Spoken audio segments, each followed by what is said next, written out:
그 다음 바로 명상론을 이어서 해보겠습니다. 명상은 왜 하고 어떻게 하는가? 아주 간단하죠. 하드는 간단합니다. 그리고 이제 아까 운동론이 직립보행, 인간 DNA의 첫 번째 특징인 직립보행부터 시작을 했다면 명상론은 인간 DNA의 마지막 특징, 대뇌 피질의 확대부터 이제 시작이 됩니다. 그래서 대뇌 얘기를 좀 할 거고, 그러면서 자연스럽게 뇌에 하는 일이 생각이죠. 그 생각을 모아놓은 게 내 마음이고, 그래서 자연히 본성 얘기를 좀 할 거예요. 그리고 이 마음이 언제나 힘들어하는 거, 스트레스 얘기도 좀 할 거고, 그리고 명상의 원리가 어떻게 되는가. 특히 명상은 깊게 들어가면 정말 한이 없는데, 이런 큰 틀에서의 인체의 이 과학적 원리를 모르고 명상을 하면 하여튼 헤매기가 쉬워요. 일단 오늘 얘기가 좀 참고가 되실 겁니다. 먼저 이제 얘기를 시작하기 전에 잠깐 뇌를 좀 보고 갈 건데, 흔히 이제 뇌라고 하면 해부학적으로는 그냥 크게 한 덩어리 있으니까 이 통틀어서 그냥 뇌라고 하긴 하죠. 하는데 실제로 그 안을 들여다보면 뇌간, 변연계, 대뇌피질 이렇게 구역이 나눠져 있죠.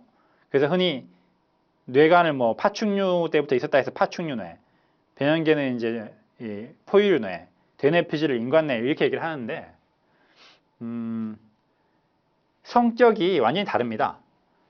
이건 그 붉은나비 원장님이 정리를 해 주신 건데, 뇌간의 욕구는 편안함으로 귀결이 되고요. 변연계의 욕구는 유대감, 대뇌피질의 욕구는 성취감으로 이제 대표가 됩니다. 대표가. 그래서 이 생존 자체에 관련된 모든 건 뇌간이 담당을 하고, 뭐 자율신경계의 중추니까 뇌간이 문제가 생겼다 하면 대부분 바로 직사죠, 직사. 자율신경계의 중추다. 이걸 생각하시면 제일 좋고, 변연계는 감정을 조절을 하는 게 제일 중요해요. 그래서 이제 변연계는 특히 이제 무리지어 살았던 GS 때 생활을 떠올리면 무리 생활하면서 나타나는 복잡다당한 그런 감정 소통 이런 거와 관련되는 게 많고요. 그리고 이제 인간의 특징은 뭐니 해도 대뇌피질이죠. 대뇌피질이 하는 일은 모든 사고. 그래서 내가 나라고 생각하는 모든 생각은 대뇌피질하고 연관이 되어 있어요. 흔히 이제 뭐 이성적인 사고를 담당하는 뇌죠. 그리고 동시에 욕심 추구 이런 것도 다 이제 대뇌피질하고 관련이 있고. 그래서 흔히 뭐 인간을 묘사할 때 인간은 이성적으로 생각하고 결국은 감정적으로 판단한다 막 이런 얘기를 하잖아요. 그게 대뇌피질이 아무리 이성적으로 생각을 하려고 해도 뇌간이나 변연계가 끊임없이 얘를 영향을 미치기 때문에 이렇게 선택의 순간에 이런 뭐 과거의 충격적인 정서적인 뭐 이렇게 트라우마나 이런 게 작용을 하기가 쉬워서 여튼 그렇게 이제 복잡한 표현이 생기게 되는 겁니다. 실제로 뇌가 이제 그 정도로 복잡하죠. 여튼 이 정도고, 그리고 이제 흔히 저는 설명할 때 뇌간을 장남, 변연계를 둘째, 대뇌피질을 막내라고 불러요. 그래서 뇌 삼형제라고 해놨는데, 보통 우리가 뭐 가세가 기울었다, 가세가 섰다 이런 거 얘기할 때는 장남 얘기를 하죠. 그래서 뇌간, 그 사람이 건강하냐 안 하냐 이건 뇌간이 담당하는 겁니다. 그런데 보통 막 삼형제가 있다 그러면 누구 얘기를 제일 많이 들어주나요? 보통 막내가 고집을 피우거나 하면 대부분 막 달래주고 하면서 기분 맞춰주는 경우가 많죠. 그래서 파워는 대뇌피질이 제일 세요. 그래서 대뇌피질은 한번 뭔가에 꽂히면 정말 죽을 때까지도 그걸 막 추구하기가 쉬워요. 실제로 그 예를 보여드릴 건데. 그래서 건강과 직결되는 건 장남인 뇌간. 그런데 실제로 이 현실에서의 파워는 막내인 대뇌피질이 제일 세다. 이렇게 생각하시면 좀 간단하게 기억이 되실 거예요. 그래서 대부분 뇌의 문제는 대뇌피질과 뇌간과의 이제 이 균형이 맞냐? 이 문제로 귀결이 됩니다. 이 정도만 기본 상식을 알고 시작을 해보겠습니다. 자, 대뇌의 확대는 인간에게 독일까? 약일까? 독일까요? 약일까요? 당연히 약이죠. 약이니까 이 GS 때 그 혹독한 환경에서 살아남고 지금은 이렇게 막 문명 생활하고 이렇게 풍요로움도 주고 이게 약인데 우리는 뭐다? 의사니까 뭐가 독이 될까? 지금 이걸 이제 따져보려고 하는 겁니다. 뭐가 독이 될까? 이제 이 사유를 해가기에 앞서서 먼저 뇌의 진화 역사를 잠깐 보면 먼저 400만 년 전에 직립보행 개체가 출현을 했고 200만 년 전에 엄지손가락 160만 년 전 성대트임 60만 년 전 대뇌 완성 뭐 오스트랄로피테쿠스 도구를 쓰는 사람 호모 하빌리스 이렇게 뭐 직립이 완성이 됐어 호모 에렉투스 이렇게 뭐 이름이 있는데 이건 이제 대표적인 건 얘기를 하는 거니까 참고만 하시고요.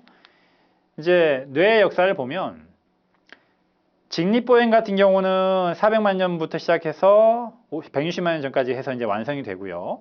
뇌 같은 경우는 뇌는 꾸준히 커져요. 꾸준히. 그냥 제일 처음부터 계속 조금씩 커집니다. 그런데 이 앞에는 엄청 느리게 커지죠. 200만 년 동안 고작 한 150g 늘어나는데 엄지손가락이 발달했어. 엄지손가락에 손이 막 자유롭게 움직이기 시작해. 이후로는 엄청 빨리 발달해요.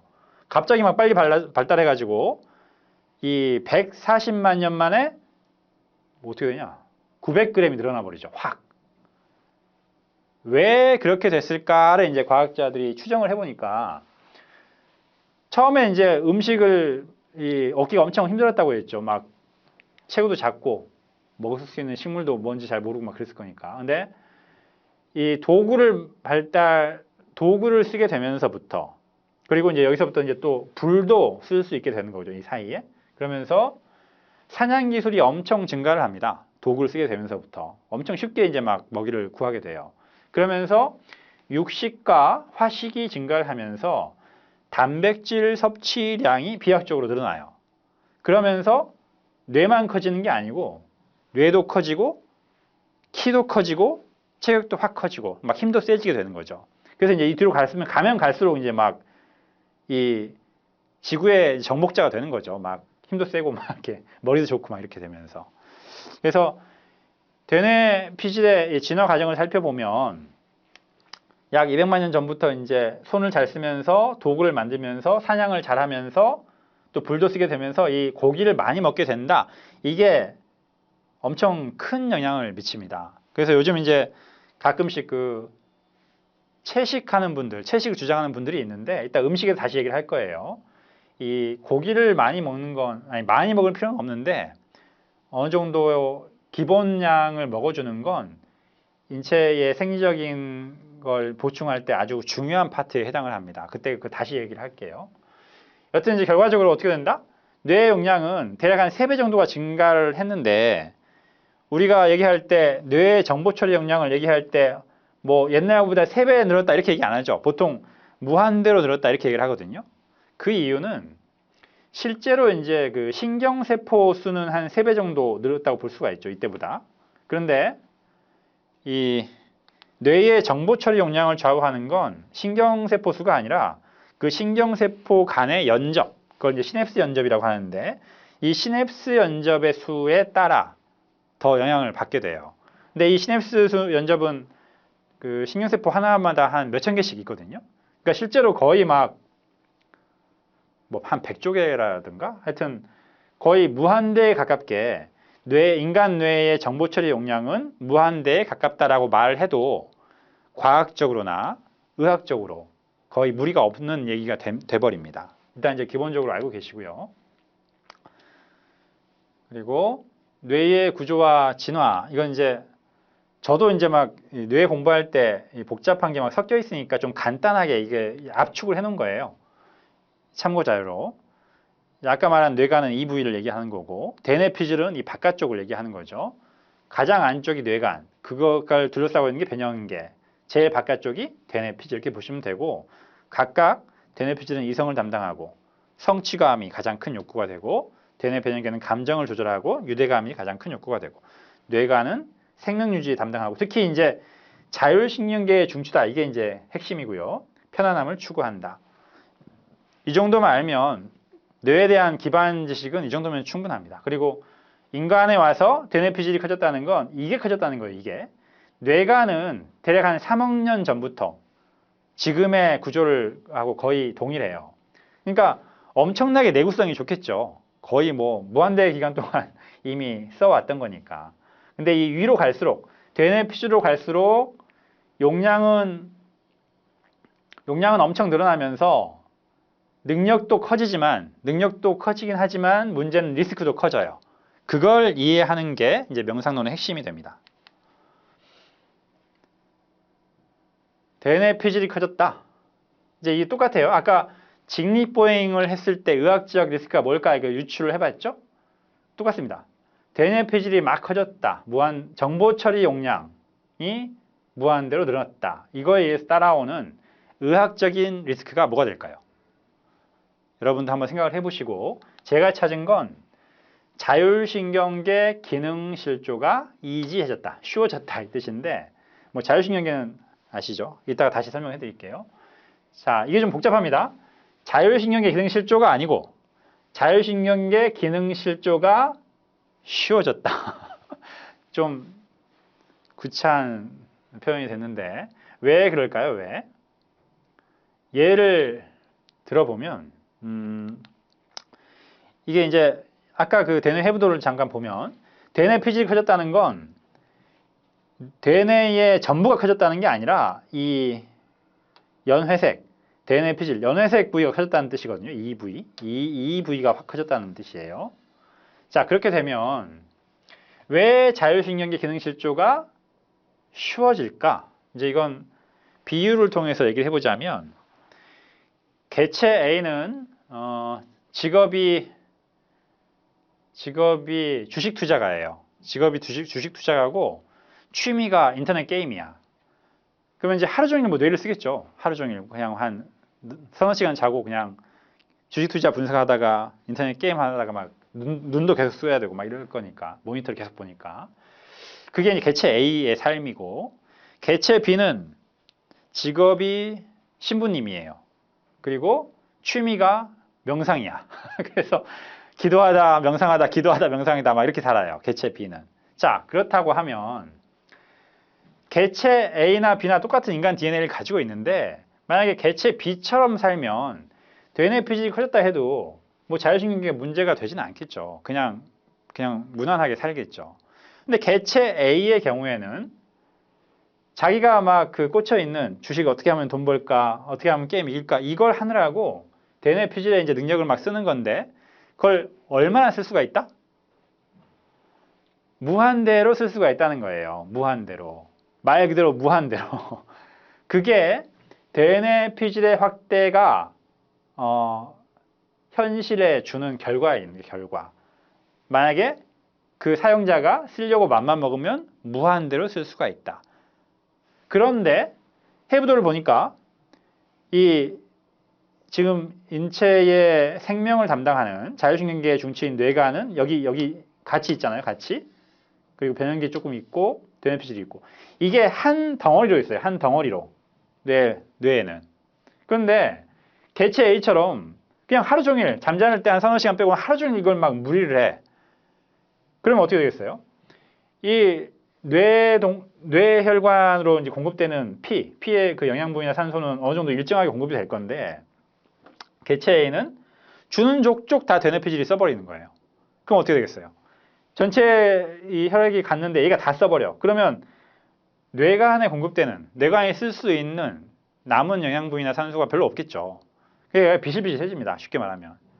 비실비실해지면 얘가 담당하는 자율신경의 기능실조가 쉬워진다는 뜻이에요. 그게 그러니까 이 대뇌 피질이 커졌다고 해서 자율신경계가 기능실조가 되는 건 아닌데 사용자가 그냥 조절 안 하고 무리를 하면 얼마든지 쉽게 자율신경계가 기능실조될 수가 있다. 이걸 얘기를 하는 거예요. 이게 의학적으로 대뇌 피질의 확대가 가져온 가장 기본적인 특징입니다. 특징. 이제 쉽게 말하면 이것을 안 하게끔 해주는 게 대뇌 피질을 안 쓰는 거잖아요. 그러니까 자율신경계는 고장 나봤자 우리가 어떻게 고쳐줄 수가 없어요. 자율이니까. 스스로 자의 법률이니까 자기가 알아서 돌아가는 놈이라서 이게 고장났어? 고쳐주고 싶은데 뭘 할 수가 없는 거야. 근데 이런 원리를 알고 있으면 그래? 그럼 대뇌 피질을 좀 안 써야겠네 하고 대뇌 피질 너 좀 쉬어 하는 게 명상이 되는 거예요. 그래서 명상이 건강에 좋다는 거죠. 여기까지가 이제 하나의 흐름입니다. 하나의 흐름. 자율신경계 기능실조가 쉽다. 이 말은 그렇게 이해를 하시면 되고요. 뭐 자율신경계는 뭐 다 아실 거라서 간단하게 보면 의식과 별개입니다. 예를 들어서 호흡근을 갖고 막 내가 의식하면 쉬고 의식 안 하면 안 쉬고 하면 다 죽겠죠, 자면. 그러니까 하루 종일 자율, 스스로 알아서 돌아가는 놈들이라는 뜻이고요. 뭐 이건 교감신경과 부교감신경이 나눠서 이제 기량작용으로 작용을 하는 거죠. 그냥 온몸을 다 조절하는 거예요. 온몸을 조절하는 건데 교감신경 같은 경우는 긴장, 흥분 상황에 맞춰져 있고 심박동 증가, 혈압 호흡 증가. 그러니까 막 기운이 세지는 겁니다. 막 피가 빨리 돌면서 비상사태에 준비하는 거고 부교감신경은 휴식 이완, 그러니까 잠잘 때 명상 상태 이때 떠올리시면 돼요. 심박동 떨어지면서 편안한 상태. 근데 이제 의학적으로는 뭐가 중요해지냐면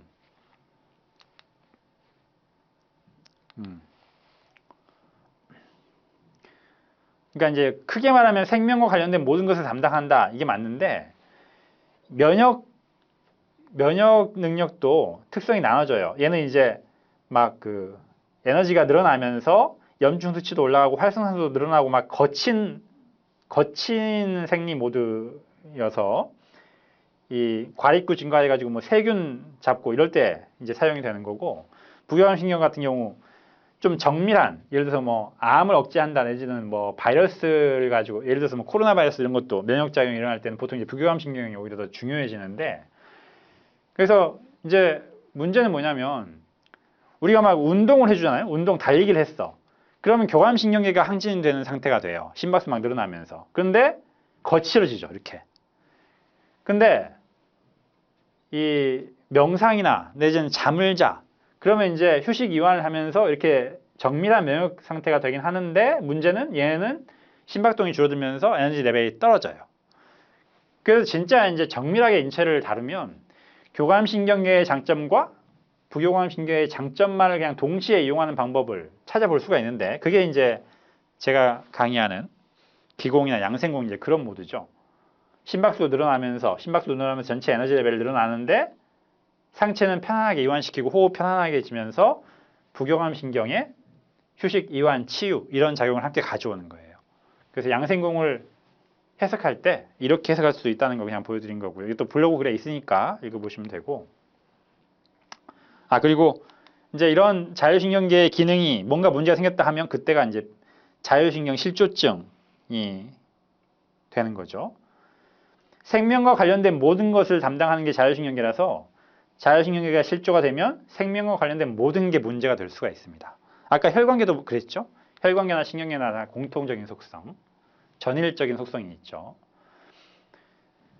그래서 보통 이제 이 뇌관의 중요성을 잘 모르는 경우가 많은데 대뇌 피질은 계속 뇌 얘기하면 막 대뇌 피질만 얘기하잖아요. 나눠가지고 어디 뭐 언어 담당하고 뭐 색깔 뭐 어쩌고 막 이런 얘기를 하는데 그건 사실 크게 중요하진 않습니다. 의학적으로는. 왜냐하면 대뇌 막 그래가지고 여기가 언어 담당이야. 그쪽 대뇌가 떨어져 나가면 뇌의 나머지 부분에서 또 언어 영역이 옮겨져요. 그러니까 그런 걸 굳이 그렇게 막 어렵게 공부하실 필요는 없고 한번 보고 지나가면 되고요. 중요한 건 뇌관이다. 대뇌 피질은 대충 이게 없어도 생명 유지는 가능해요. 근데 뇌관은 일부라도 없으면 바로 즉사라고 보시면 되죠. 이건 참고만 하시고요. 그 이유가 뇌관이 중요한 이유는 자율신경계 중추, 자율신경계가 우리 몸의 생명을 담당한다. 이렇게 보시면 되고 이제 스트레스의 원인과 증상은 다양한데 아까 마음에 문제가 되는 스트레스 얘기를 하자면 뭐든지 다 이제 문제가 될 수가 있는데 뇌관 같은 경우는 3억 년 이상 된 역사를 가지고 있어서 엄청 내구성이 좋다고 그랬죠. 그래서 하루 종일 그냥 일을 합니다. 묵묵하게 하루 종일 일을 하는 건데 주로 이제 이 낮에는 대뇌 서포트 하죠. 대뇌 피질이 막 뭔가 할 때 그거 백업하는 역할이 크고 밤에는 뇌관이 주도권을 잡고 전신의 치유, 회복을 담당하는 거. 그게 밤낮 반복해서 하는 거고요.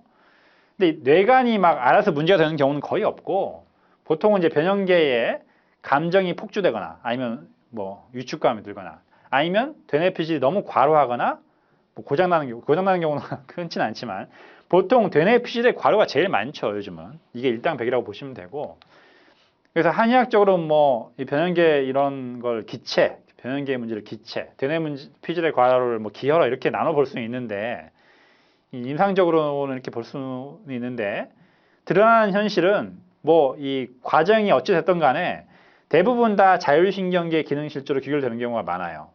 막내는 아무리 때를 쓰고 막 고집을 부려도 대부분 다 맞춰주거든요. 얘 기분 맞추다가 얘가 맛이 가버리는 거죠. 쉽게 말하면. 그게 자율신경 실조증도 그 예고. 대부분 그래서 스트레스의 원인과 증상은 다양한데 귀결은 뇌간, 자율신경계 문제로 되는 경우가 많더라. 그래서 명상처럼 얘네들을 좀 쉬어주면 얘가 여유를 찾아가지고 자율신경 문제가 해소되는 경우가 많죠. 명상을 통해서.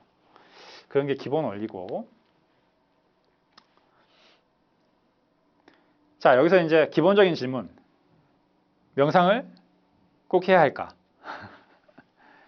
명상을 꼭 해야 할까요? 사실 명상은 지했을 때도 뭐 일부러 막 그 원시인류가 막 앉아서 막 명상하고 그러진 않았겠죠. 이 종일 보행은 지했을 때 필수 조건이었어요. 안 하면 바로 죽으니까. 그래서 운동 조건은 더 이제 필수적이 되는데 명상은 만약 지금이라도 나는 마음이 편해.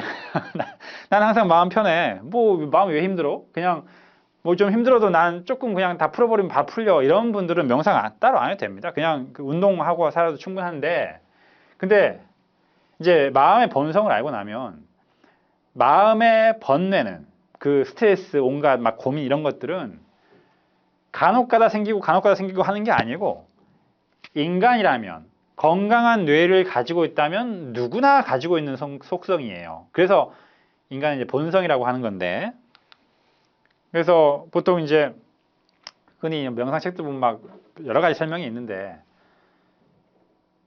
시도 때도 없이 그러니까 내가 원하지 않는데도 과거의 기억들 중에 하필 충격적인 것들 현재의 감정들 중에 하필이면 좀 예민하게 나를 만드는 막 불편한 것들 미래의 상상 중에서도 막 뭔가 막 안 좋은 거 네거티브한 불안한 쪽이 막 생각이 나는 게끔 돼 있어요. 그리고 이런 게 이제 내가 이런 고민을 하고 싶을 때만 고민이 되면 문제가 아닌데 항상 그런 생각이 드는 거죠. 항상. 그래서 막 심하면 막 에이 죽어버리자 하고 막 자살하기도 하고 이런 일들까지 생기니까 그래서 이제 명상이 필요해지는 거죠. 그래서 이제 흔히 이제 심리학에서 아직도 이제 풀지 못한 뭐 숙제라고 막 얘기를 하는데 근원적 불안. 예를 들어서 뭐 이제 사람이 태어나자마자 불안을 느낀다고 합니다. 태어나자마자 응애하면서 감각이 정상화되면서 나랑 세상이랑 떨어져 있네 이런 생각이 막 들면서 신생아 때도 막 불안해한대요. 연구에 따르면 영유아기 때도 뭐 엄마와 이제 막 좀 뭔가 불편해지면 바로 또 막 불안해지고 청소년기 뭐 사춘기 때의 불안감은 뭐 다들 알 거고 성인들도 이런 막 뭐 불안장애, 우울증, 공황장애, 시기장애가 요즘 갈수록 더 늘어나고 있죠. 이제 현대 심리학에서는 이런 게 그냥 뭐 5%, 10%, 20% 이런 문제가 아니고 대부분의 사람들이 이런 불안 증세를 보인다. 이게 이제 임상에서 현실이고 이걸 가지고 이제 5만 가지 이제 그 이론들이 이제 이걸 막 설명을 하죠. 특히 이제 예전에 이제 고전 심리학이라고 해야 되나? 프로이트나 융 같은 분들의 저서를 보면 정말 막 어마어마하죠. 어렵기도 하고. 그렇게 이제 5만 가지 이론들이 막 이런 걸 설명하려고 하는데 그렇게 이제 불안에 대응한 뇌의 기전 뭐 이런 것도 이렇게 이런 불안이 생기니까 이런 걸로 막 이걸 풀어내고 이제 이런 게 나오는데 방금 얘기한 GS론을 알고 나면 이런 것들이 그냥 바로 직관적으로 즉석에서 해소가 돼버립니다. 이런 거에 대한 그 지적 호기심 이런 게 다 사라져버려요. 당연하지. 불안해하는 게 당연하지가 돼버려요. 그래서 이제 관점이 바뀌어버리는데 옛날에는 이게 왜 이런지를 모를 때는 왜 그럴까 그래서 막 꿈이 어떻고 뭐 유아기 때 어떻고 막 이런 이론들이 나오는 거죠. 프로이트나 융이나 이런 이론들이. 근데 지금은 이제 진화 심리학이 보편화되면서 불안해하는 게 당연하지. 그래서 왜 그럴까에 대한 호기심은 많이 줄어들고 오히려 그래 알았어. 불안한 게 당연한 거라고. 그러면 어떻게 하면 그걸 풀어내지? 하는 기법 위주로 생활 심리 위주로 이제 많이 전개가 돼 버려요. 요즘 현대 심리학은. 그래서 보시면 이제 일단 우리는 먼저 이걸 한번 보자고요. 지금 제가 방금 직관적으로 다 풀린다고 했잖아요. 그걸 한번 까다로운 마음의 속성을 알기 위해 진화적 관점에서 뇌를 이해해 보자. 하여튼 진화를 이해하고 나면 엄청 이제 쉬워져 버립니다. 보겠습니다. 사바나 원칙 아까 얘기했죠. GS 때의 생활이 최적화되어 있다. 그리고 그 생활은 150명 남짓 무리를 지어서 수렵 채집을 하면서 진화했다. 그러니까 150명 남짓 때로 살면서 하루 종일 걸으면서 살았다 이 말이에요. 이것을 얼마나 했다? 300만 년에서 500만 년. 그러니까 우리 인간 공통 DNA는 몽땅 다 여기에 최적화되어 있다 이거죠. 뇌도 마찬가지예요. 뇌도 결국은 DNA에서 만들어지는 형질의 하나라서 뇌에 있는 본성이 DNA에 있는 본성이 그대로 따라오는 거죠. 뇌도 DNA가 이런 조건에서 최적화되어 있기 때문에. 그럼 이제 이런 조건이 어떤 걸 유발하는지를 한번 봅시다. 일단 150명 정도로 무리 생활을 했다. 이 말은 이제 부족 생활을 했다는 말인데 쉽게 말하면 채집을 하던 수렵을 하건 아니면 그걸 가지고 뭐 의식주 중에 어떤 걸 하건 몽땅 다 함께 했다는 거예요. 함께. 그리고 반대로 얘기하면 그 무리에서 내가 하나 딱 떨어진 분리되는 순간 거의 며칠을 못 살죠. 바로 그냥 의식주 중에 아무것도 할 수 있는 게 없고 그냥 그 수많은 이 죽음의 문턱에 그냥 바로 노출이 돼버리는 거예요. 뭐 포식자에 잡아먹히건 아니면 먹이가 없어갖고 죽건 하여튼 얼어 죽건 뭐 하여튼.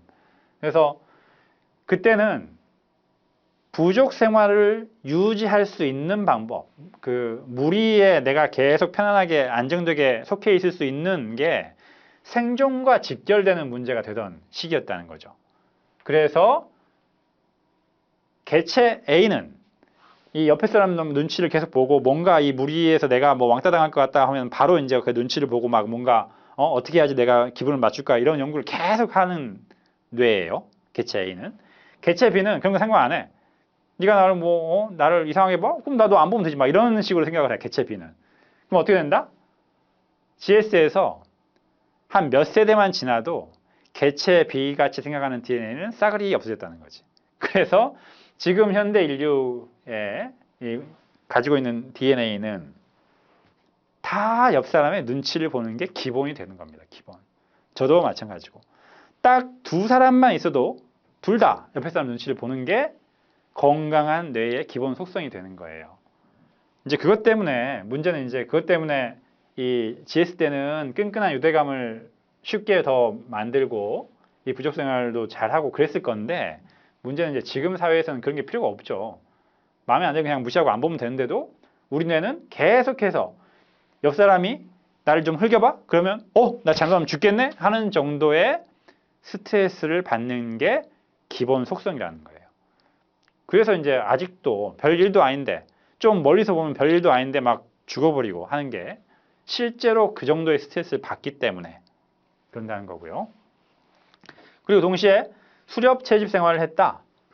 그래서 수렵 채집 생활을 했다는 말은 그만큼 먹이를 얻기가 힘들었다는 가옥 경제 상태였다는 거고 먹이가 있으면 살고 없으면 죽고 막 이런 때였으니까 계속해서 그 활동 중에 포식자에 대비를 해야 되고 조금 더 힘이 센 놈이 있으면 막 도망가야 되고 안정적인 식량을 확보하는 게 엄청 힘들었겠죠. 뭐 가뭄 들거나 홍수 들거나 하면 막 굶어 죽고 막 이랬을 거니까. 그리고 안전한 주거 환경을 지속적으로 유지하는 것도 쉽지 않았을 거고. 그러니까 이 먹이를 구하기 어려웠어. 이거 하나가 엄청난 가혹 조건들을 만들어내고 그 상황에서 만약에 나의 뇌가 개체 A는 뭐 위험이 있건 없건 식량이 있건 없건 그냥 편안해. 명상을 하듯이. 그런 뇌를 가진 게 개체 A. 개체 B는 항상 막 주변 환경을 둘러보고 막 뭐 변화가 없나 살펴보고 한 달 후에 뭐 일 있으면 어떡하나 내일 식량을 어떻게 구해야 될까 막 계산하고 미리 위험에 대비하고 하는 게 그냥 매 순간 고민하고 사유하고 하는 게 개체 B의 뇌였어요. 그럼 어떻게 된다? 몇 세대만 지나도 개체 A 같은 DNA를 가진 개체들은 싸그리 죽어버렸다는 거. 그래서 이 GS, 이 무한대에 가까운 GS 시기를 버텨낸 그 역사를 생각해 보면 우리 뇌는 항상 계속 주변을 인식하고 탐구하고 연구하고 위험에 대비하고 불안을 미리 예상하고 과거의 경험 중에 내가 꼭 안 잊어버려야 했던 거 나쁜 기억일수록 더 기억을 하게 되고 그런 뇌가 살아남았다는 거죠. 그런 뇌가. 엄청 쉽습니다. 알고 보면 엄청 쉬운데 설명하기가 막 그런 게 이제 하나로 들어가 있는 거예요. 뇌가는 생명을 담당하고 변형계는 그런 이제 무리의 연대감 이런 걸 중시하고 대뇌피질은 내가 나라고 생각하는 모든 생각을 계산하고 사유하고 말하고 그 모든 걸 다 끊임없이 지각하고 사유하고 반응하는 뇌가 살아남았다는 거. 이게 이제 마음의 본성의 기본이 되죠. 기본.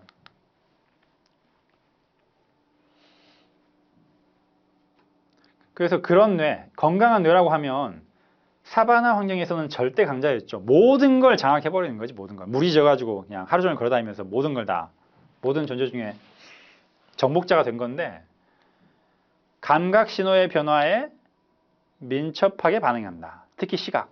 그러니까 이건 이제 이 사바나 환경을 떠올리면 되는데, 예를 들어서 눈앞에 사자가 딱 튀어나왔어.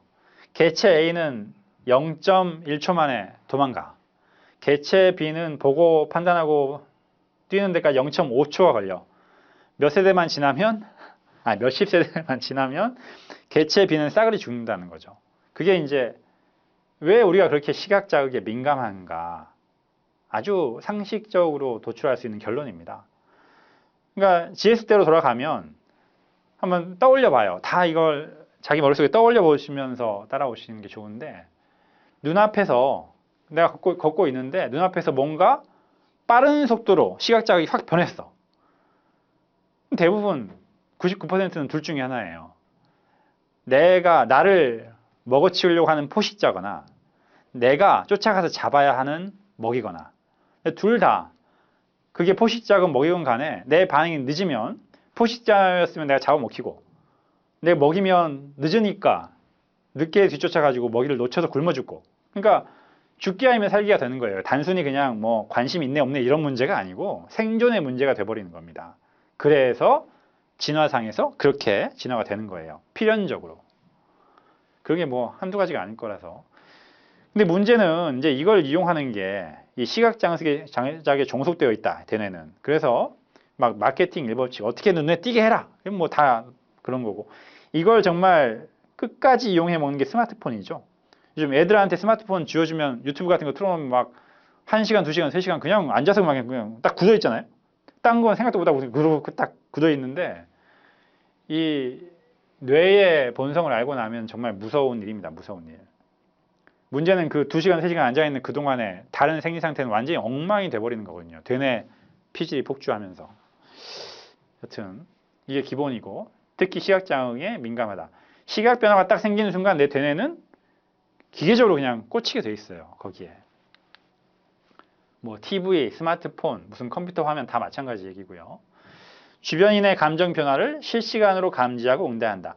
항상 무리 생활이 기본이었으니까 항상. 먹이 잡을 때뿐만이 아니고 뭐 잠잘 때, 애 키우는 거, 무슨 뭐 수렵, 채집, 하여튼 모든 문화, 모든 게 다 단체 생활이 기본이니까 한눈 딱 튀어가지고 눈 밖에 나서 너 나가 하는 순간 죽음이니까 항상 유대감을 추구하는 게 기본으로 깔려 있는 거예요. 그게 이제 지금 뭐 눈치 본다, 뭐 예민하네, 뭐 이런 게 다 이제 여기서부터 나오는 거죠. 모든 걸 함께 공유하던 시대. 무리에서 분리된다는 건 바로 죽음이죠, 죽음. 그래서 누가 나를 흘겨봐? 하면 내 뇌는 죽을 수도 있다 하는 정도의 스트레스를 느끼게 하는 게 기본이라는 거예요. 유대감이라든가 모방심리, 뭐 인정욕구 다 여기서 나오는 거죠.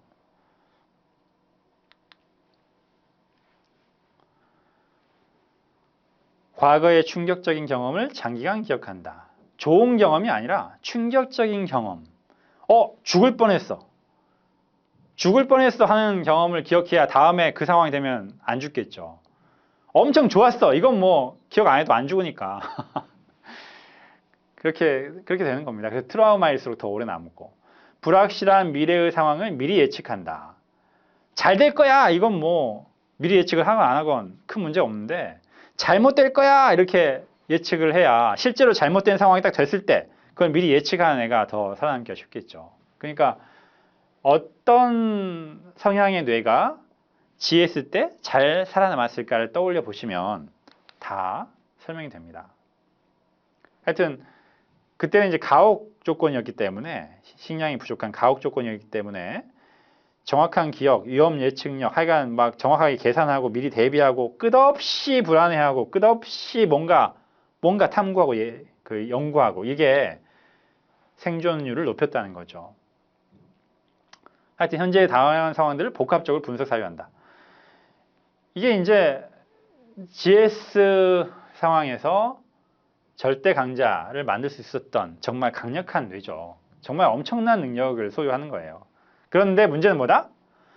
이 뇌의 장점들이, 뇌의 능력이 너무나 가혹 조건에 기준을 하고 있기 때문에 오버 스펙이라는 거죠. 오버 스펙. 지금은 먹이 떨어져가지고 죽을 일도 없고 옆에 사람이 나를 흘겨본다고 해서 내가 물 위에서 떨어져가지고 죽을 일이 없는데도 마치 그런 것처럼 대응을 해버리니까 그게 이제 문제가 된다는 겁니다. 그게 이제 애물단지라는 뜻이에요. 더군다나 거기에 플러스해서 옛날에는 사람 수도 적고 나의 시각 자극을 시각을 뭔가 꽂히게 하는 그런 대상 자체가 별로 없었는데 지금은 사람 숫자만 해도 거의 어마무시하게 늘어나 버렸고 각종 모니터 기기들이 계속해서 시각 자극을 광고를 해대기 때문에 그걸 절제하지 않으면 뇌가 폭주가 안 할 수가 없다는 거. 이 오버 스펙을 갖고 있는 그것과 지금의 이 시대가 정보량이 너무나 넘쳐버린다는 이 두 가지가 맞물리면서 이게 이제 치명적이 돼버리는 거예요. 현대인한테는. 그래서 어떻게 된다? 명상이 선택이 아니라 필수다. 그러니까 그 명상 기법 이런 걸 잘 모르면 잘못하면 잘못될 확률이 높아진다는 거죠. 알고 보면 간단한데. 그래서 이 수렵체질기에 고착됐네. 이 말은 뭐다? 오버스펙 설계된 뇌 때문에 현대사회에서는 어떤 일이 벌어지느냐. 예를 한번 들어보자면 이게 이제 23세, 20대 청년이에요. 대만에서 20대 청년이 하루도 아니야. 23시간. 교작 23시간 게임하다가 키보드하고 마우스를 딱 이렇게 쥔 채로 죽어요. 이게 딱 굳어가지고. 그 말은 되뇌의 피질은 제일 힘이 세다고 했잖아요. 막내라서. 그러니까 이게 얼마나 힘이 센가를 지금 단적으로 보여주는 건데 보통 이제 몸이 아무리 바보라도 죽기 직전 되면은 뭔가 신호를 보내겠죠. 아, 죽겠어 하는 생각이 들어서 자세가 바뀔 건데 저절로. 죽기 1초 전까지도 몰랐다는 거 아니에요? 그만큼 되뇌 피질은 뭔가에 꽂히면 마지막 한 방울까지도 쥐어짜가지고 생명력을 쥐어짤 정도로 힘이 세다. 이걸 지금 보여주는 극적인 예죠. 극적인 예. 그러니까 뭐 꼭 이렇게 되진 않겠죠. 보통 얼마나 이 사람이 게임에 빠졌는지 모르겠는데 이 정도로 되뇌 피질은 파워가 세다. 이걸 하여튼 참고를 하셔야 되고요.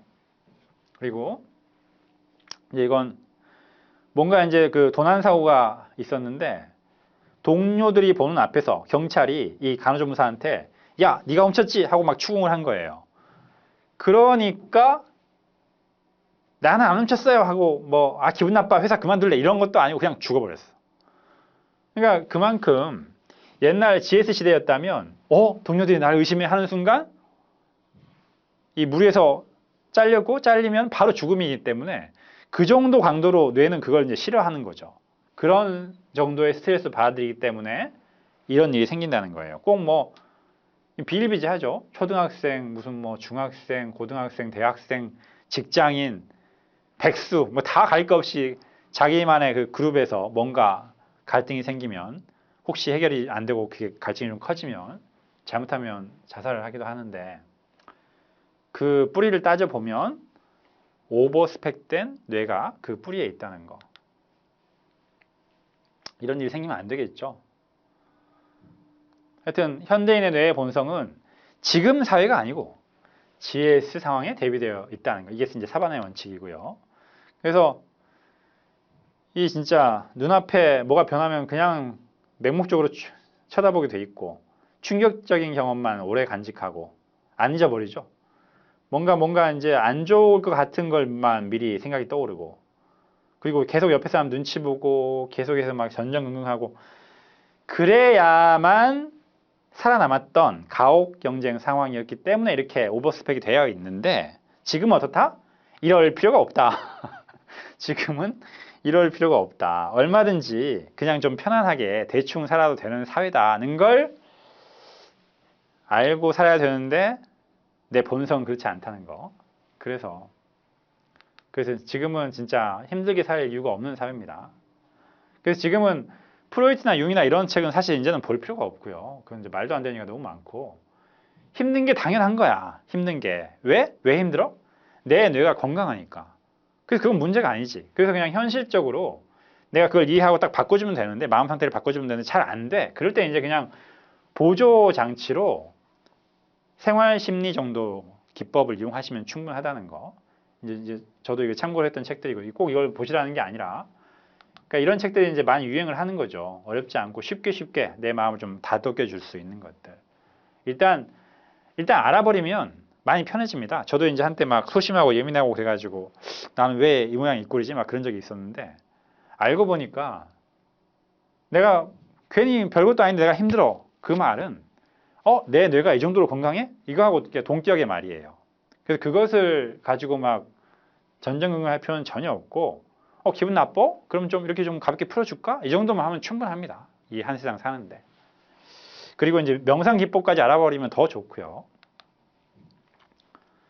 그래서 명상이란 이제 이 정도로 마음의 본성은 좀 알고 나면 명상을 쉽게 이제 설명을 할 수가 있어요. 명상이란 뭐다?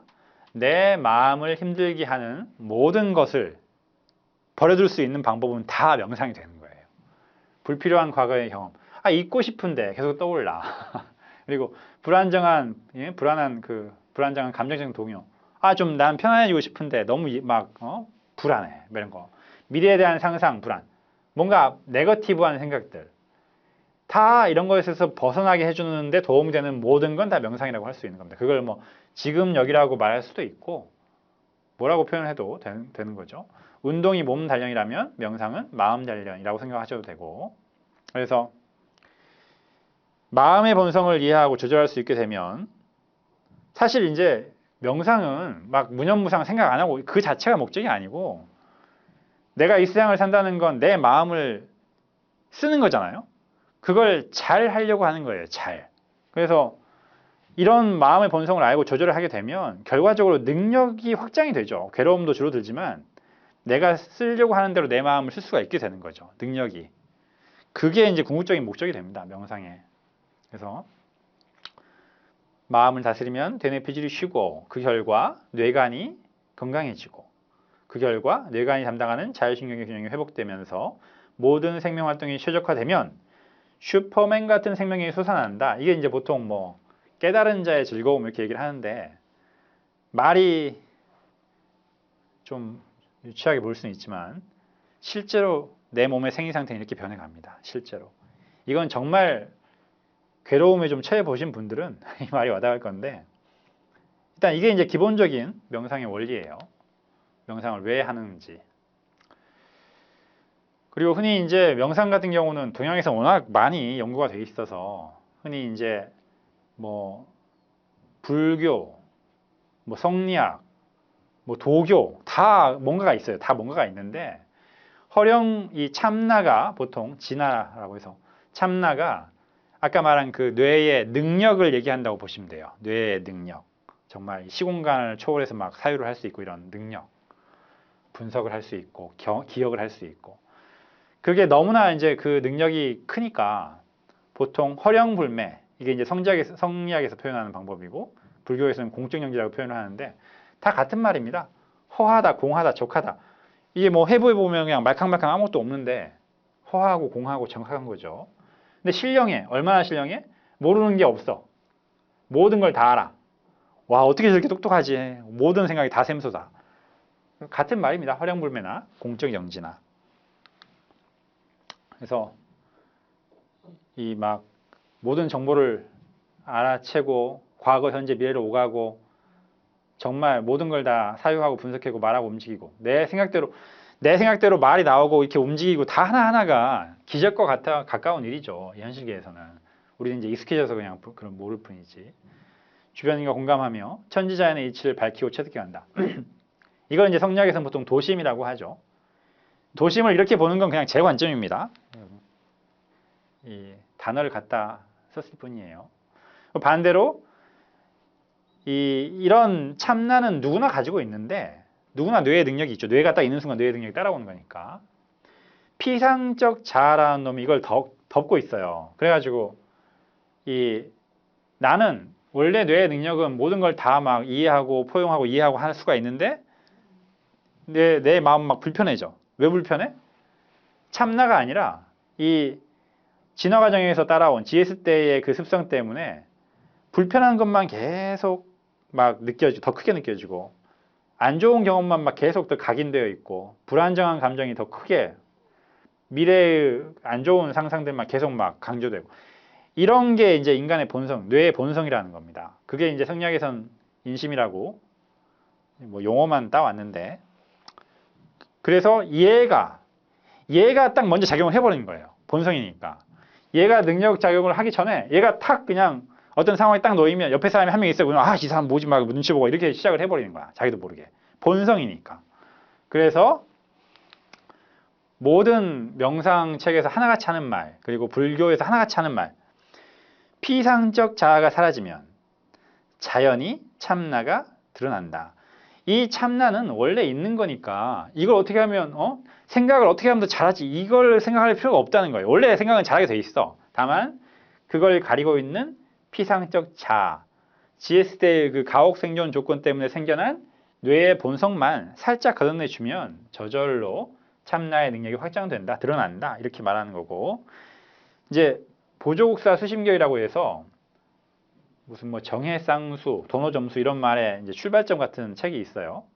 명상의 뿌리 정도에 해당하는데 우리나라 명상에 이건 이제 제가 완역한 적이 있습니다. 한 30페이지 정도 되는데 여기 보면 초지일관 처음부터 끝까지 나오는 말이 뭐냐면 이렇게 엄청난 네 마음의 능력은 원래 있는 거다. 원래 있는 거다. 원래 있는 거다. 원래 있는 거다.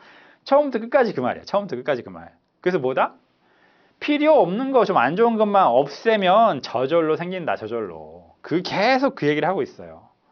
그래서 명상은 참나를 확장시키는 게 이제 집중이 되는 게 아니고 이 피상적 자아, GS 때 그 가혹 조건으로 생긴 오버스펙된 뇌의 본성을 없애는데 명상의 기법이 이제 집중이 되는 거죠. 그렇게 생각하고 명상 이론을 보시면 모든 게 다 통합니다. 이제 그런 상태를 이제 어신이라고 황제능력에서는 어신이라고 해놨는데 뭐 같은 말이니까. 그래서 마음 다스리기와 관련된 팁을 보면 이제 명상은 사실 이 마음 하나가 동양에선 거의 전부거든요. 뭐 일체유심조 해가지고 모든 게 다 마음이 일이다 이렇게 얘기를 하니까 실제로도 그렇고 실제도 내 앞에 돈이 뭐 100만 원이 있어. 너 행복해? 만족해? 100만 원이 문제가 아니죠. 내 마음이 10만 원을 원하는 사람이면 막 좋아 죽을 거고 나 1억은 있어야지 하는 사람은 막 애게 막 이럴 거니까. 그래서 100만 원은 내가 실제로 바꾸기 어려운데 내 마음은 순식간에 바꿀 수가 있으니까 결국 현실에서 중요한 게 마음 하나 잘 관리해라. 이게 중요하게 되는 거예요. 실제로 말장난이 아니라 그 사람의 삶의 퀄리티를 순식간에 좌지우지하는 게 마음이기 때문에 결국은 마음이 뭐 어떤 성인이건을 불문하고 최종적으로 말하는 그 진리에 가까워지죠. 마음 하나를 가지고 얘기하는 게. 그만큼 중요하기 때문에 그 오래된 역사를 가지고 있는 동양에서 얼마나 많은 사람들이 마음을 가지고 고민을 했겠습니까? 그게 이제 그래서 동양에 그렇게 수많은 명상법이 전해 오는 이유가 그것 때문이에요. 실제로 마음 자체가 중요하니까. 그래서 그걸 크게 보는 눈이 없으면 그 속에 그냥 빠져가지고 뭐 어떤 명사법 선택하지? 이거 찾느라고 한 몇 년 걸릴 수도 있어요. 처음 그냥 맨땅에 헤딩하면. 이건 제가 그냥 나오는 건데, 이건 그냥 임상적으로 필요해서 나눠본 겁니다. 이심재심, 이신재심. 결국 목표는 자기 마음 다스리는 거예요. 목표는 똑같아요. 마음 다스리는 거. 마음 다스리는 건데, 마음을 가지고 다스려 보겠다. 몸을 가지고 다스려 보겠다. 대충 현실계에서는 이런 식으로 나오면 좀 큰 구분이 됩니다. 그래서 보통 이제 명상, 참선, 단전호흡, 기차, 전공 가만히 앉아가지고 나 네 마음 다스려봐. 그러니까 네 마음 들여다봐. 이런 쪽이 이제 이런 쪽에 가까워요. 마음 가지고 다스리겠다. 그리고 몸을 가지고 다스려보겠다 하는 건 이제 몸을 쓰는 거예요. 몸을 지켜보는 거. 이완명상. 의배공, 참장공, 기타, 동공. 움직이면서 하는 건 몸을 안 볼 수가 없으니까. 몸을 잘 다스리는 그 과정에서 마음이 저절로 다스려져 버리는 거죠. 얘는 이제 작은 마음을 써가지고 큰 마음을 다스린다 이거고, 얘는 몸을 써서 마음을 다스려 본다. 굳이 나누자면 이렇게 나눠지는데, 이렇게 나눈 이유는 임상에서 쓸 때는 이 위쪽은 약간 조금 애매해요. 권하기가. 효과는 빠르죠. 마음 하나 그냥 획가닥 바꾸면은 결과가 바뀌어 버리니까 효과가 빠를 수가 있는데 리스크가 큽니다. 뭐 주화인마는 좀 약간 심한 얘기고, 보통 말하는 상기증 같은 기공병, 기운이 위로 올라간다. 그래서 이 상기증을 유발하는 제일 흔한 게 호흡 가지고 장난치는 거예요. 뭐 몇 초 들이쉬고 몇 초 참고 몇 초 내쉬고 이런 건 하시면 안 됩니다. 자율신경이 담당하는 건 자율적으로 되게끔 놔두는 게 제일 안전해요. 그래서 단전호흡을 한다 해도 그렇게 인위적으로 조절하는 파는 피하는 게 좋고, 편안하게 자연호흡 추구하는 게 기본이 되고요. 그리고 또 막 신체 위쪽으로 기혈이 몰리게끔 하는 어떠한 조작도 피하시는 게 안전해요. 하여튼 그래서 가능하면 기운을 아래쪽으로 낮추는 게, 상호하실 쪽으로 하는 게 건강에도 좋고 안전한데, 일단 몸을 쓰는 것은 일단 일어서서 하니까, 이완명상은 앉아서 하지만 보통 이제 몸을 쓰는 건 다 일어서서 하는 게 기본이라서 일어서는 순간 기혈이 아래로 내려가는 게 기본이 되기 때문에, 그래서 이 몸을 쓰는 수련법이 안전해집니다. 이게 가장 큰 장점이 돼요. 임상에서는. 이제 이게 상기증이건 주화인마건 한번 걸리면 엄청 심각해져서 잘못하면 치료가 막 안 되기도 하고 하니까 조심해야 되고요. 그래서 저는 당연히 이쪽을 권하죠. 의사니까. 당연히 이쪽을 권하는 거고, 그리고 이제 자율신경계가 건강해지는 것은 명상만 한다고 뭐 충분한 건 아니고, 마음을 편하게 하는 게 이제 제일 큰 거니까 강조를 한 거고, 자율신경계 자체는 생체 컨트롤이죠. 몸에 딱 붙어 있잖아요, 신경계가. 그러니까 방금처럼 마음이 평화로워지는 뭐 취미나 봉사나 무소유, 무집착, 명상 다 도움이 되는 건 당연한 거고, 이거 외에도 규칙적인 생활, 생체 컨트롤, 몸에 딱 붙어서 기능을 하는 거니까, 지했을 때 그 오랜 시간 동안 해지면 자고 해 뜨면 일어나고 이렇게 살아왔잖아요. 근데 갑자기 내가 오늘부터 좀 반대로 살아. 그럼 당연히 뭔가 문제가 생기겠죠. 그래서 규칙적인 생활도 중요하고, 특히 수면, 코어 타임 10시부터 2시를 포함하는 게 좋고, 이건 이제 현대 과학 실험 결과와도 일치를 하죠. 성장 호르몬 분비 시간. 이때 딱 숙면을 하고 있어라 이거죠. 숙면을 하고 있어라. 그래야 리듬이 딱 잘 맞게 되는 거고. 그리고 특히 이제 식사에서는 비타민, 무기질. 이 자율신경계의 이 하부 단위가 내분비계고, 내분비계의 일꾼이 호르몬과 효소고, 호르몬과 효소의 재료가 비타민과 무기질에 해당을 되는 거예요. 그래서 자율신경계 일을 잘 하려면 기본인 비타민, 무기질 섭취가 충분해야 되고, 그래서 이제 결국 음식에서 채소 많이 먹고 밑반찬도 많이 먹고 이런 게 나오게 되는 겁니다. 그리고 건강한 육체, 당연히 이제 몸에 붙어 있으니까 몸이 건강해야 얘도 건강한 거는 상식이겠죠. 그래서 몸의 이완, 적당한 운동 이런 게 기본이 된다. 어떻게 보면 알고 보면 상식인데 연계되는 고리를 모르면 또 막 따로따로 생각하면 헷갈릴 수가 있거든요. 그래서 정리를 해놨고요. 그리고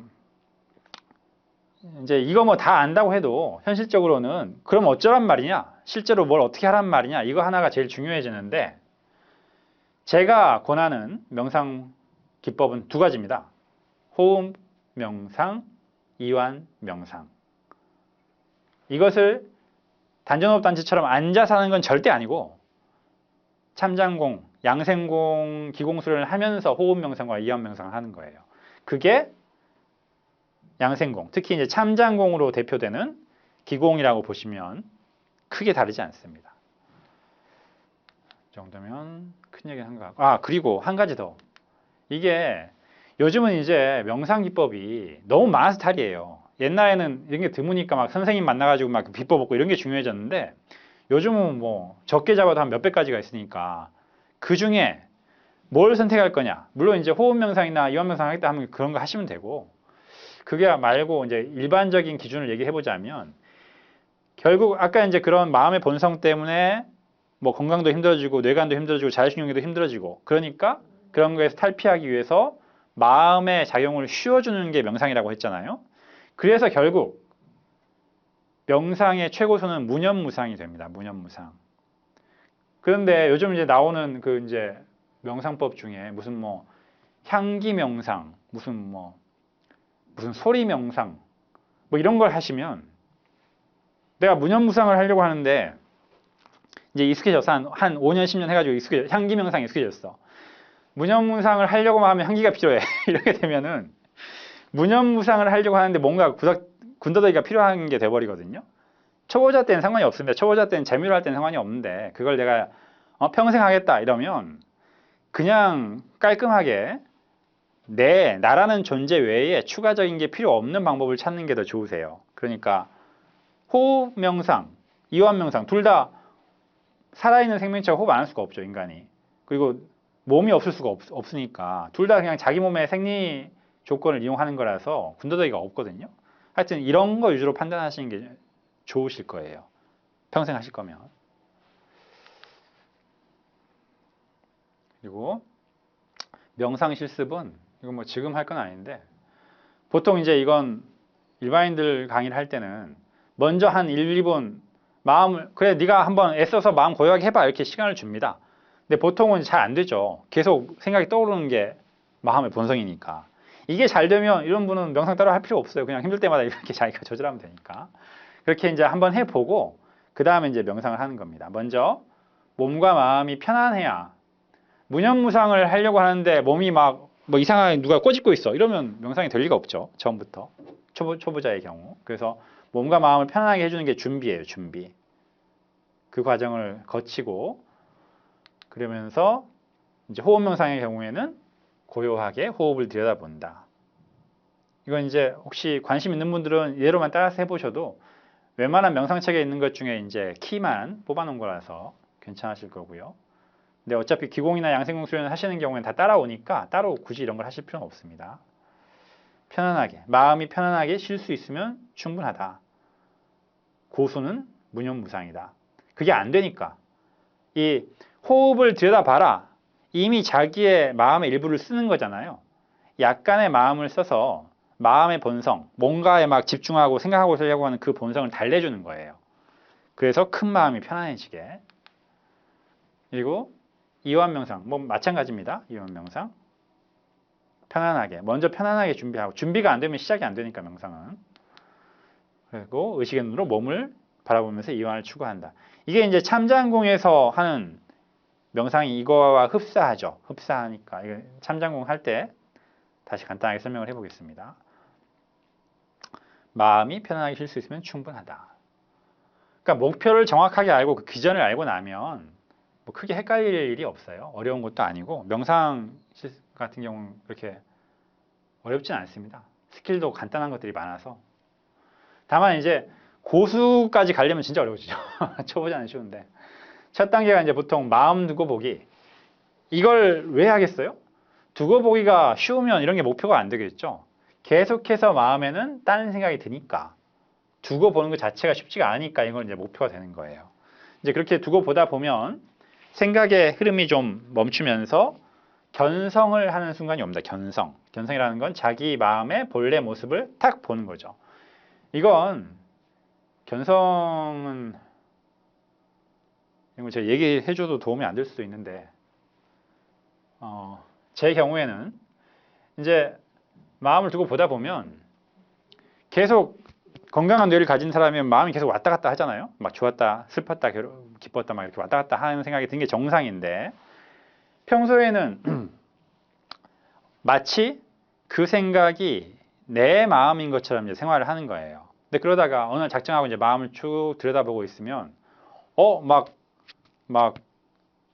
뭔가 막 무서운 생각이 들었다가 한 10초, 20초 지나니까 그 생각이 딱 없어지고 또 다른 막 재밌는 생각이 들었다가 또 한 10초, 20초 지나니까 뭔가 어디 꼼지락꼼지락 하는 발가락이 막 느껴졌다가 계속 이게 변하는 게 보여지는 거야. 마음 딱 차분하게 두고 보니까. 그러면 보통 그런 과정을 거치다 보면 평소에 내가 생각했던 내 마음이라고 생각했던 놈이 내 마음이 아닌가? 생각이 드는 거죠. 그서부터가 이제 마음을 연구하는 이제 첫 단계가 되는 겁니다.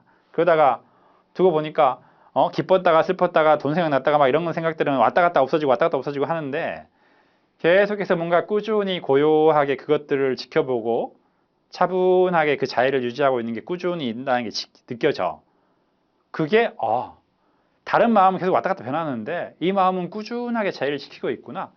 그런 인식만 해도 견성 정도는 어느 정도 되는 거예요. 근데 견성 자체는 그렇게 막 어려운 건 아닌데 이걸 설명하려고 하면 어렵죠. 설명하려고 하면. 근데 그냥 마음을 차분하게 두고 보는 것만 좀 스킬을 가져도 어느 정도 이제 시작은 할 수가 있습니다. 그래서 견성 자체가 높은 단계는 아니고요.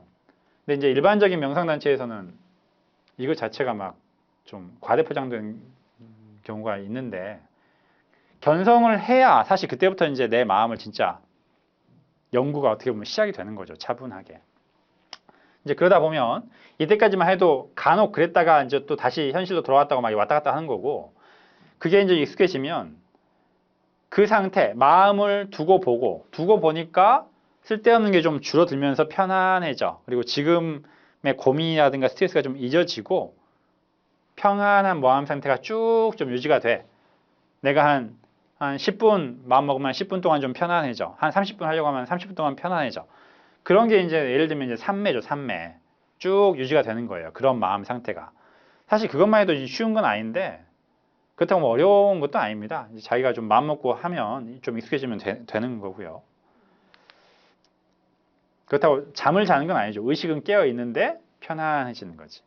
그렇다고 뭐 삼매가 또 뭐 끝은 아니고 원래 이제 이 명상 자체가 능력을 잘 발현하려고 하는 거라서 마음을 쓰고 싶은데 잘 써보자. 사실은 이게 이제 원래 명상의 목적이죠. 그래서 이런 거에 좀 익숙해지면 이제는 더 고수가 되면 자유자재로 마음 쓰기. 고요할 때는 그냥 옆에 막 벼락이 쳐도 난 편안하게 있는 거예요. 그러다가 내가 막 뭔가 의학 공부를 하겠어. 내지는 뭐 뭔가 가치 있는 진리를 찾겠어 할 때는 막 몰입해서 진짜 집중을 하는 거지. 모든 내 능력이 막 동원이 되는 거예요. 그런 게 자유자재로 되는 거지. 가치 있는 데 쓰고 필요 없을 땐 쉬고 3단계까지만 가도 거의 뭐 우리 현실계에서는 초고수죠. 막 우와 어떻게 저런 게 막 이렇게 하는. 근데 이제 이 3단계까지는 누구나 쉽게 이제 생각을 할 수가 있는데 4단계는 좀 어려워요. 이제 이건 저도 한때 이제 명상 이런 게 관심이 있어가지고 한 몇 년 막 여기저기 왔다 갔다 하면서 큰 스님들한테도 좀 배우고 명상 전문가들한테도 좀 교류를 하고 그랬었는데 그런 분들이 좀 공통적으로 하는 말 중에 하나가 뭐냐면 정말 고수가 되려면 분별심이 없어지는 때가 온다. 그리고 그걸 이제 불교식으로 얘기하면 대자대비심. 그리고 이제 그 성리학적으로 얘기하면 인에 가까운데 도교식으로 얘기하면 뭐 무라일체라든가 뭐 연신환화라든가 참선이라는 말, 선이 원래 그런 거죠. 보일시에 헛다이니까 전체가 하나로 보이는 거죠. 하나로. 그래서 이제 그런 경지는 분별심이 생기면 나는 나고 너는 너야. 여기서부터 이제 모든 스트레스의 근원이 생기거든요. 얘가 잘 되는데 나는 배 아프고 얘가 그 공격을 하면 나는 막 방어가 되고 이렇게 되는데 그게 하나가 돼버리면 어떤 계기를 통해서건 아니면 내가 명상을 통해서 그게 하나로 느껴져 버리면 일단 모든 스트레스가 사라져 버립니다. 고의 그 원인 자체가 없어져 버리니까.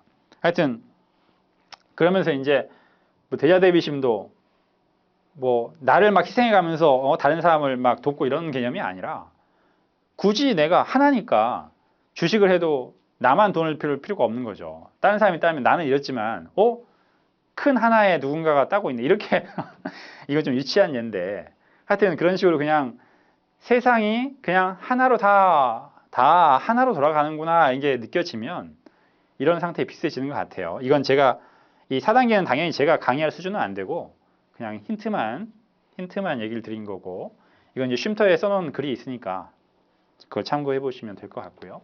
대략 이런 식으로 이제 전개가 됩니다. 그래서 이제 현실적으로는 한 3매 정도만 들어가도 충분해요. 3매가 아니라 견성만 해도 한평생 사는데 큰 문제가 없습니다. 이 하지 운동은 필수 조건인데 이 명상은 선택으로 보셔도 돼요. 내가 잠 잘 자고 운동만 좀 충분히 해줘도 큰 문제가 생기진 않으니까. 근데 이제 명상 자체가 깊게 들어가려고 하면 좀 어려운 주제라서 설명을 좀 충분히 해봤어요. 인류주상이 대뇌 피질이 엄청 커지면서 정보 처리 용량이 무한대로 증가했다. 그 덕분에 이 증가한 능력 때문에 가혹 경쟁 조건에서 살아남고 적응을 해서 지금까지 이제 문명도 이루고 한 거죠. 근데 그 과정에서 가혹 조건에서 살아남기 위해서 끊임없이 지각하고 사육하고 하는 게 뇌의 본성으로 자리를 잡아버렸다. 이게 이제 문제의 시작이죠. 그래서 잘 자고 이렇게 평생 150명 정도 정보 사용량이 적으면 문제가 아닌데 지금은 일단 시각 자극이 너무 범람을 하고 SNS 같은 인간관계 네트워크가 너무나 많고 또 정보량 자체가 너무 늘어나 버려서 스트레스나 또 과로 이게 너무 늘어나 있다는 거죠. 그래서 어떻게 된다? 자율신경계 기능실조가 누구나 유발되기가 쉬운 상태가 돼버렸던 거예요. 막 나는 취미가 명상이야 이런 사람들 빼고. 그래서 건강을 유지하려면 마음 다스리기가 필수고 그래서 명상이 필요해진다. 이런 게 이제 명상론의 기본 틀이고요. 문제는 우리한테 중요한 건 명상이 필요하긴 하지만 임상에서는 제일 변수가 하지 운동이 중요해. 이걸 잊으시면 안 된다는 거. 이게 엄청 중요합니다. 너무 명상에 빠지는 분도 많아가지고 제가 이제 걱정돼서 꼭 얘기를 드리는 거예요. 그래서 참고로 제가 그동안 제가 이제 그 자문을 구했던 큰 스님이나 뭐 가끔 막 신부님 그리고 뭐 명상 전문가, 단전호흡 전문가 이런 사람들을 꽤 만나봤는데 이게 슬픈 현실인데 좌식 수련만 하는 사람 중에 건강한 사람을 제가 본 적이 없어요. 이건 참고를 하십시오. 명상을 하지 말라는 게 아니라 명상을 하고 싶다 그래도 최소한 나의 생명력을 유지할 수 있는 정도의 기본 조건은 갖추면서 하지 운동 같은 건 갖추면서 하셔야 길게 가실 수가 있을 거예요. 운동과 명상을 따로 할 시간이 없는 현대인의 건강 유지는 뭐가 된다? 운동도 해야 되고 명상도 사실 하는 게 좋죠. 그래서 양생공 수련을 권하는 겁니다. 그리고 이렇게 운동과 명상을 함께 하는 기본 양생공으로서 제가 제일 많이 권하는 게 의배공이에요. 의배공. 이것도 이제 제가 지금 이제 의배공 강의를 한 지가 꽤 됐는데 그 사이에 또 이제 제 이론을 차용해가지고 막 무책임하게 유튜브 올려놓으시고 하는 분들이 있어가지고 최근에 의배공 표준형이라고 다시 올렸으니까 이 동작을 보고 따라 하시면 돼요. 그리고 블로그에도 의배공 설명을 자세하게 해놨으니까 이걸 보시고 따라 하시면 되는데 제일 중요한 게 속도입니다. 속도. 어느 구간을 느리게 할 건가. 느리게 하는 구간은 충분히 느리게 해야 되고 그리고 호흡도 중요하고요. 편안하게 크게. 그래서 임상에서는 일반 만성 질환의 주 치료 운동으로 제일 많이 쓰고 있어요. 의배공. 제일 간편하고 동작 자체가 이 절을 했다 일어나는 거기 때문에 저절로 일종의 명상 효과가 일어납니다. 원장님들이 해보시면 압니다. 해보시면. 다만 이제 이거 할 때 막 장난치면서 하면 안 되고 명상 모드로 하셔야 돼요. 그래야 효과가 확 커집니다. 이것도 이제 블로그에 너무 오버다 싶을 정도로 자세하게 설명을 해놨기 때문에 보시면 누구나 하실 수가 있을 것 같고 한번 해보시고 찾아오시면 언제든지 교정을 좀 해드릴게요.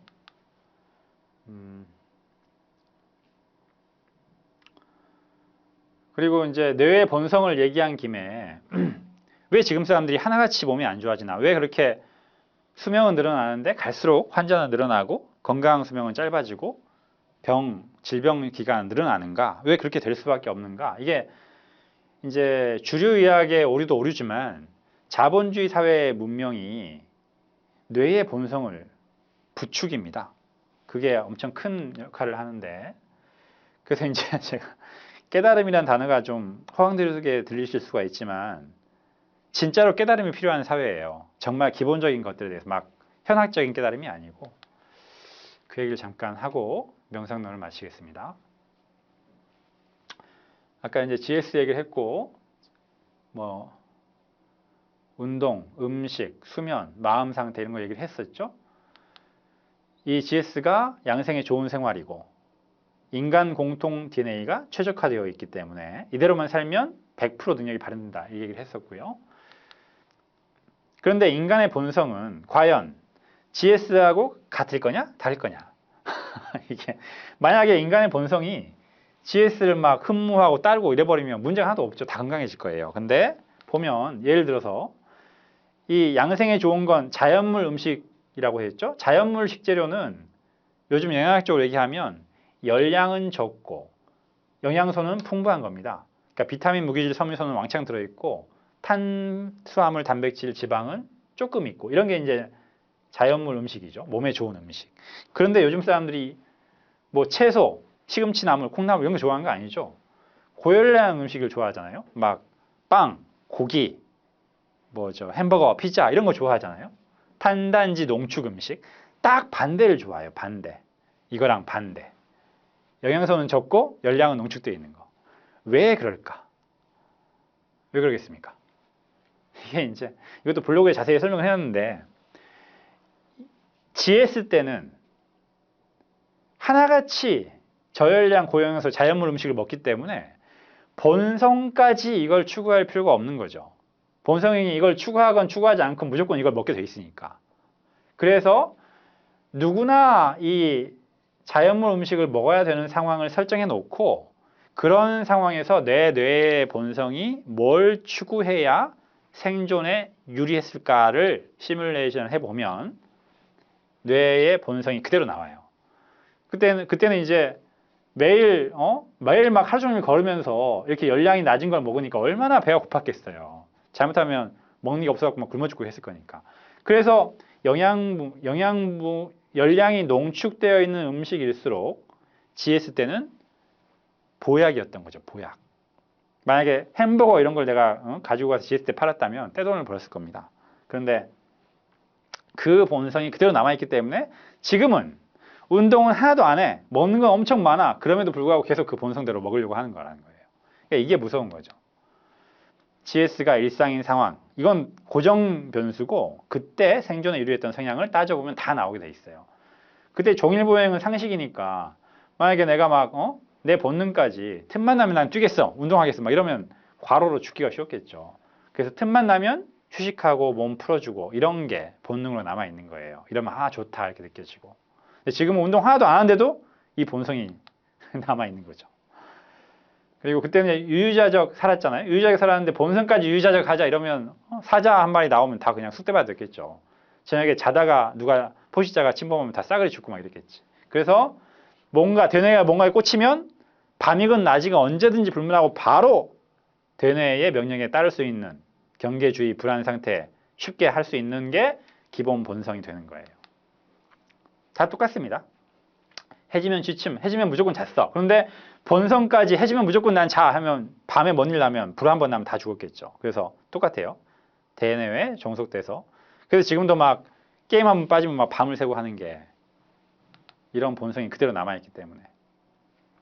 그리고 공동생활을 했기 때문에 이 공동생활을 누구나 했는데 공동생활을 잘 유지해야지 하는 그런 본성이 없으면 뭐 왕따 당하거나 물에서 빠져나가거나 하면 바로 죽었겠죠. 그래서 지금도 따돌림 같은 거 당하면 막 절대 이건 안 돼. 이건 있을 수 없어. 난 무조건 이 유대감을 유지해야 돼. 뭐 이런 게 본능으로 남아있다는 거예요. 여기까지는 쉬워요. 여기까지는 쉬운데 문제는 자본주의가 돈을 벌려면 부추겨야 되는 거야. 이 본성을. 이거 시금치 아무리 좋아도 시금치 막 내놓고 먹으세요 먹으세요 해봤자 안 먹는다는 거죠. 맛이 없으니까. 그래서 돈을 벌려면 고열량 음식, 탄수화물, 단백질, 지방, 농축 음식을 갖다가 막 가공식품, 정크푸드로 팔아야 잘 먹고 돈도 내고 한다는 거예요. 자동차, 의자 마찬가지. 계속 앉아있게 만드는 놈인데 내 본성에 맞으니까 돈을 내고 사는 거죠. TV, 스마트폰, 인터넷. 그냥 내 눈앞에서 시각장애 계속 변하는 거. 한번 빠지면 그냥 정신이 없죠. 더군다나 이러면서 막 세상의 신경을 다 보여주니까 대뇌에 뭔가 성취감 추구까지. 그냥 인터넷 게임 마찬가지. 24시 영업하는 거. 뭐 팬덤 문화, 패거리 문화. 이 진짜 문제입니다. 문제. 거기에 빠져서는 좋지만 거기에 나도 거기에 끼고 싶어 하는 사람은 죽어버리거든요. 못 끼면. 그러니까 이게 그런 걸 또 이용하는 이 상술. 하여튼 이런 게 다 현대인이 이렇게 만신창이가 되어가는 기본적인 변수들이죠. 그래서 본성을 알고 마음을 조절하지 않으면 누구나 뇌가 건강한 사람이면 누구나 생명력이 고갈될 수밖에 없는 사회를 막 만들어 가고 있어요. 지금 우리가 서로 힘을 모아서. 이게 그러니까 아이로봇이라고 제가 며칠 전에 유튜브에서 잠깐 봤는데 윌 스미스 주연의 아이로봇 보면은 거기 이제 그 AI가 등장을 합니다. 인간의 지성이 높아져 가지고 AI를 만들어내요. 막 완벽하게 이 프로그래밍 해가지고 모든 걸 통제하는. AI의 지상 과제 1번이 인간을 유익하게 하라가 지상 과제예요. 그런데 이 AI가 이제 막 몇십 년에 걸쳐서 연구를 하다 보니까 결론을 딱 내렸어. 아, 인간을 유익하게 하려면 인간을 다 죽여야겠구나. 이런 결론을 내립니다. 대뇌가 너무 그러니까 대뇌의 본성을 이용하는 이런 자본주의 문화가 끝까지 가니까 지금은 이제 인간이 막 연구를 하는 게 자기는 돈을 벌려고 연구를 하는 건데 결과적으로는 다른 개체의 생명을 깎아먹는 것들을 너무 많이 유행을 시키고 있죠. 하여튼 이건 씁쓸한 단면이고요. 그래서 깨닫지 않으면 정말 힘들어요. 알고 나서도 힘듭니다. 알고 나서도. 빵이 몸에 안 좋네? 근데 여러분들 빵 맛있어 하잖아요. 이게 알고 나서도 힘들어요. 그러니까 환자들은 얼마나 힘들겠습니까? 현대사회 문명이 있는 건강하게 살기란 한대 별 따위. 교육의 필요성. 이게 이제 중용에서 천명, 지위성 이걸 이제 주자님은 이렇게 해석을 안 하셨는데 저는 이거 어떻게 보냐면 하늘의 명령이 본성이다. 하늘의 명령, 인간이 작용할 수 없는 뭔가 이 절대 세력, 절대 권력 이렇게 보셔도 되고 조물주로 봐도 되고 어떻게 해도 되는데 저는 그 오랜 진화의 과정을 거치면서 나의 의지와 상관없이 필연적으로 갖게 된 내 마음의 본성, 이걸 천명이라고 봐요. 이게 성. 근데 그 성이 지금 현대인이 생활하기에 이롭다, 이롭지 않다? 해로운 게 너무 많아. 그래서 그 해로운 것들을 잘 다스릴 수 있는 게 도다 라고 저는 봅니다. 그 해로운 마음의 본성을 잘 다스릴 수 있는 게 도다. 그리고 그런 마음을 잘 다스릴 수 있는, 마음의 본성을 다스릴 수 있는 걸 닦아주는 거, 그게 교육이다. 이렇게 봐요. 그래서 저는 실제로 이렇게 생각을 하고 이 도를 추구하고 있고 제가 찾았다고 생각하는 이 도를 전달을 해드리려고 하는 거예요. 강의를 통해서. 그렇게 생각하면 물론 뭐 중용의 작자가 그런 생각을 하고 썼는지는 제가 정확히 모르겠는데 그러면 지금 임상현실과 중용의 내용, 중용장구의 이것뿐만이 아니라 중용장구 전체의 내용이 싸그리 다 합리적으로 풀리거든요. 나중에 기회가 있으면 얘기를 할 기회가 있을 거고요. 일단 이 정도로 명상론 강의를 마치겠습니다.